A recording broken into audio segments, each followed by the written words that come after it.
এবারও 200-র বেশি আসন পাবে তৃণমূল, আত্মবিশ্বাসী মমতা বন্দ্যোপাধ্যায়। দলের প্রার্থী ও কাউন্টিং এজেন্টদের সঙ্গে ভার্চুয়াল বৈঠকে তার নির্দেশ, রাত 2টো বাজলেও গণনা কেন্দ্র ছাড়া যাবে না যতক্ষণ না তিনি বলছেন।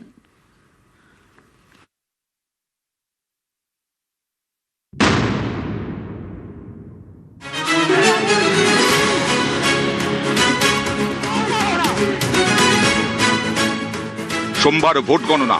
এই গণনা নিয়ে এবার স্ট্র্যাটেজি। শনিবার তৃণমূলের প্রার্থী, কাউন্টিং এজেন্ট নেতাদের সঙ্গে ভার্চুয়াল বৈঠক করেন মমতা বন্দ্যোপাধ্যায় এবং অভিষেক বন্দ্যোপাধ্যায়। বৈঠকে তৃণমূল নেত্রী বলেন, 6 মাস ধরে লড়াইয়ের জন্য ধন্যবাদ। যাঁরা লড়াই করেছেন তাদের পুরস্কৃত করা হবে। তৃণমূল শুধু জিতছে না, বড় ব্যবধানে জিতছে। 200-র বেশি আসন পাবে তৃণমূল। এদিনের বৈঠকে কাউন্টিং এজেন্টদের তৃণমূল নেত্রী একগুচ্ছ নির্দেশ দেন। রাত 2টো বাজলেও কেউ কাউন্টিং সেন্টার ছাড়বেন না। যতক্ষণ না তিনি বেরোতে বলবেন ততক্ষণ গণনা কেন্দ্রে থাকতে হবে। কোনো আসনে 200 থেকে 300 ব্যবধানে বিপক্ষ জিতলে রিকাউন্টিং এর দাবি করতে হবে। কাউন্টিং এজেন্টরা বাড়ি থেকে খাবার নিয়ে যাবেন। দুপুরে হালকা খাবার খাবেন, বাইরের খাবার নেবেন না। কেউ কিছু মিশিয়ে দিতে পারে। স্ট্রং রুম থেকে কাউন্টিং এর জন্য ইভিএম নিয়ে যাওয়ার সময় বদলাতে পারে। তাই সোমবার ভোর 5টার মধ্যে গণনা কেন্দ্রে পৌঁছতে হবে। 10 সেকেন্ড লোডশেডিং হলে 50টা ইভিএম পাল্টে দিতে পারে। রিটার্নিং অফিসারকে চিঠি দিতে হবে যাতে কাউন্টিং সেন্টারে লোডশেডিং না হয়। গণনার দিন তৃণমূলের পুরনো নতুন সকলকে ডাকতে হবে। কোনো ইগোর লড়াই করা যাবে না। বিজেপি যেখানে ওয়ার রুম করবে সেখানে পাল্টা হিসেবে তৃণমূল কর্মীদের বসাতে হবে, বিশেষ করে মহিলাদের। এদিন মমতা বন্দ্যোপাধ্যায় বলেন, পুলিশ আপনাদের সরিয়ে দেওয়ার চেষ্টা করবে, লড়াই করতে হবে। মনে রাখবেন, আমরা বিরোধী দলের মতো ফাইট করছি। সিআরপিএফ তাড়া করলে মহিলারা তাড়া করবেন। মহিলাদের সব বাহিনীকে নামান। বিজেপি কোনো মতেই আসছে না, চেক করেই বলছি।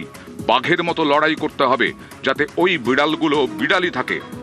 অভিষেক বন্দ্যোপাধ্যায়ের নির্দেশ, গণনার শেষ পর্যন্ত কাউন্টিং এজেন্টরা থাকবেন। সার্টিফিকেট হাতে না পাওয়া পর্যন্ত কেউ কাউন্টিং সেন্টার ছেড়ে বেরোবেন না। ইভিএম এর সিরিয়াল নাম্বারের সঙ্গে ফর্ম 17C মেলাতে হবে। ডেটা এন্ট্রিতে ভুল করলে রিটার্নিং অফিসারকে চিঠি দিতে হবে। কাউন্টিং সেন্টারে ছাত্র, যুব, মহিলারা থাকবেন। জিতে গেছি বলে ঢিলেমি দিলে চলবে না। এদিন অভিষেক বলেন, 215-র বেশি আসন পাবে তৃণমূল, তবে আত্মতুষ্টিতে ভুগলে চলবে না। বিজেপি নিজেও ভালো করে জানে ওরা জিতবে না, তবু শেষ চুরি ও কামড় দেবে ওই দিন। সিআরপিএফ ডান্ডা দিয়ে মারছে, আপনারাও ডান্ডা আর ঝান্ডা দুটোই রাখবেন। ভার্চুয়াল বৈঠকে অভিষেক নির্দেশ দেন, মহিলাদের কাউন্টিং এজেন্ট হিসেবে রাখুন। সিআরপিএফ চাইলেও ওদের গায়ে হাত দিতে পারবে না। গণনার সময় ঠিক কি করতে হবে তা বোঝাতে রবিবার বিভিন্ন জায়গায় প্রতিনিধি পাঠাচ্ছে তৃণমূল। দমদম ও বারাকপুর সাংগঠনিক জেলায় দায়িত্ব দেওয়া হয়েছে রাজীব কুমারকে। বহু জায়গাতে তৃণমূল কংগ্রেসের অন্দরে একটি প্রশ্ন ঘোরাফেরা করছিল, এক্সিট পোলের পরে তৃণমূল কংগ্রেসের নেতারা কি ভাবছেন।